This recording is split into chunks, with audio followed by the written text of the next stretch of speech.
So okay mga paps, musta pala? Ngayong araw pala, meron lang ako i-share sa inyo na problema dito sa unit namin. Baka sakali makatulong to. Okay? So ganito mga paps, minsan kasi kapag nagpapaandar ako, meron akong naaamoy na gasolina.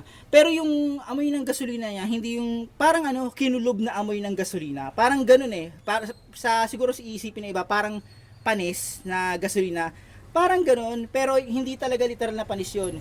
Ano yun eh, yun yung mga naipon na vapor ng gasolina. So kaya ganun yung amoy niya. But yung matapang talaga sa ilong kapag nalanghap nyo. So yung amoy na yun, nanggagaling sa labas sa kabilang side. Dito sa driver side, sa ilalim. Yung naamoy kong gasolina, nanggagaling yun sa baba, di ba mga paps?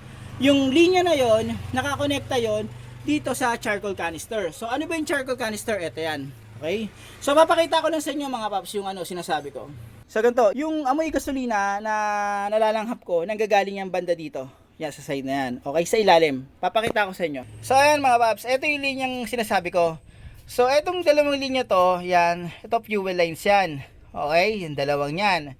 Merong isa dito, etong linya na to, papunta to dun sa may charcoal canister. Ito isang to.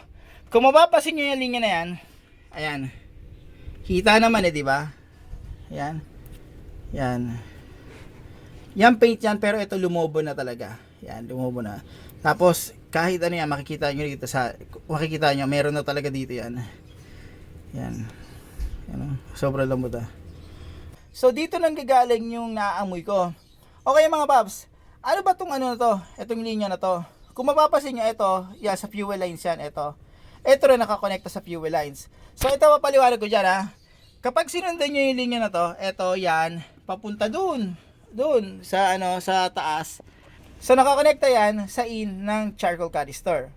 So bakit nakakonekta yan sa in ng charcoal canister? 'Di ba sa gas tank natin, syempre gasolina. Sa gas tank natin, hindi naman purong tawag rito, purong gasolina. Meron yang yung hangin or yung fuel vapor.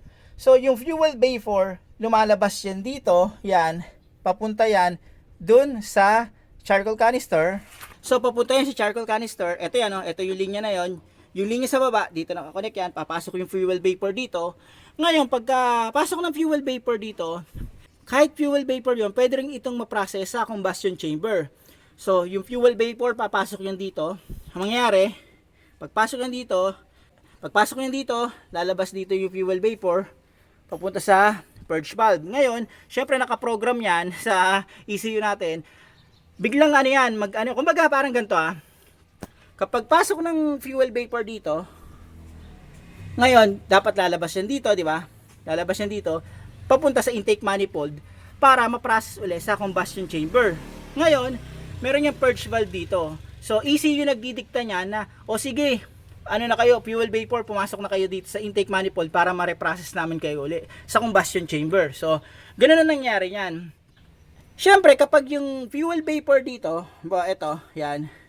Ito. Ito yung fuel vapor na papasok dito, sira yung linya. Siyempre, saan lalabas yung amoy? Kung butas tong linya na to, siyempre, yun yung naamoy natin. Sa case na yun, dun yung may problema. Meron ng mga crack at saka nakita naman natin, may lumobo na halos. So, dun nang gagaling yung amoy na yon. Ngayon, meron pang isang function to.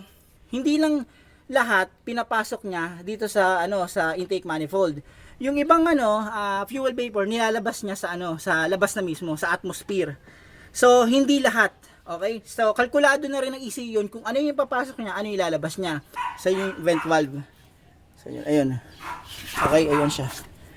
Yan, sa labas na yan. So, ganun yung trabaho ng ng charcoal canister. Ngayon, balik tayo sa problema ko. So, balik tayo dito mga paps. So, since fuel vapor ang pumapasok dito, yan, papunta dun sa charcoal canister, dito sumisingaw yung amoy. Okay? So, ang gagawin ko dito mga paps, simple, papalitan ko lang yan. Yan. Okay na to.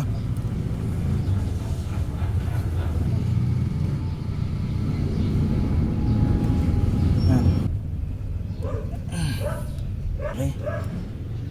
Yan, ito siya. So ganito mga boss, bago ko palitan, sabihin ko lang sa inyo, kung gagawin nyo to, may maamoy kayong kakaiba talaga, kakaibang amoy. So ito, tatakpan ko lang muna.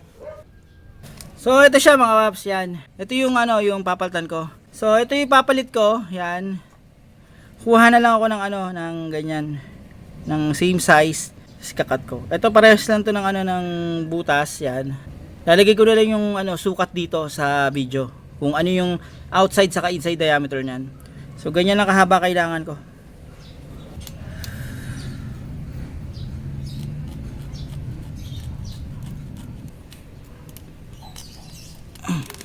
Yan. So okay na to. Yan. Ito, ano bang nakalagay dito? Yan. 1/4 nakalagay dito. Yan, 1/4. Pero isukat yung inside saka outside diameter, ilalagay ko na lang. So ayan, balikan na natin. So ito, yan, balikan na natin yan. Ayan.